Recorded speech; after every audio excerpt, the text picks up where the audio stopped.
Helo gyfellion, Jeremy Miles ydw i, Gweinidog y Gymraeg ac addysg, ac fy mlaenoriaeth i yw helpu i chi gyflwyno ein cwricwlwm newydd yn llwyddiannus ar draws Cymru. Dyna pam fy mod i am wneud 2 gyhoeddiad heddi.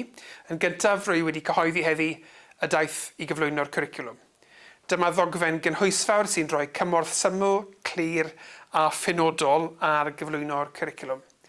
Mae'r ddogfen hon wedi ei chreu ar y cyd gyda gestyn a'r consortio lleol ac mae'n nodi disgwyliadau, blaenoriaethau a dulliau gweithredu cyffredinol i helpu chi i baratoi ar gyfer y cyfnod cyflwyno.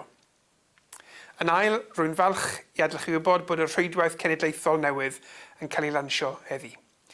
Chi, ein hymarferwyr addysgu, fydd yn arwen y rhwydwaith newydd hwn wrth i ni gario ymlaen ar ein taith o gydgreu.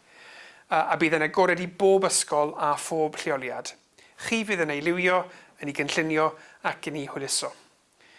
Bydd y rhwydwaith yn dod ag athrawon, arbenigwyr ar y cwricwlwm ac ystod o'r anddeiliaid ynghyd i gydweithio mwyn gwneud y mwyaf o'r cyfleoedd i ddiwygio'r maes addysg. Rwy am i ni ar draws y system addysg ddysgu gan y gorau a sicrhau bod ein hymarferwyr addysgu yn greiddiol i'r gwaith o wneud cwricwlwm Cymru yn reality. Bydd y rhwydwaith yn ychwanegu at y gefnogaeth sydd eisoes ar gael gan gonsortiau'r rhanbarthol a gwasanaethu gwella ysgolion. A bydd hefyd yn rhoi cyfle i gael trafodaethau yn lleol.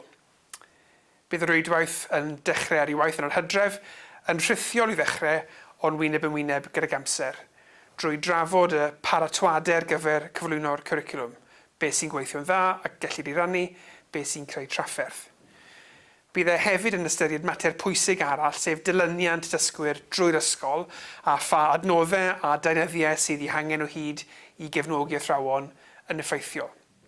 Fy ngobaith i yw y bydd y cynrychiolwyr o bob ysgol yng Nghymru ar y rhwydwaith hwn mwyn dysgu, rhannu a hefyd rhoi gwybod i mi am y hynt a helynt eich taith chi i gyflwyno'r cwricwlwm. Rwy'n benderfynol o'ch helpu chi i ddefnyddio ein cwricwlwm newydd i roi ailwynt i brofiad addysgol pob dysgwr yng Nghymru.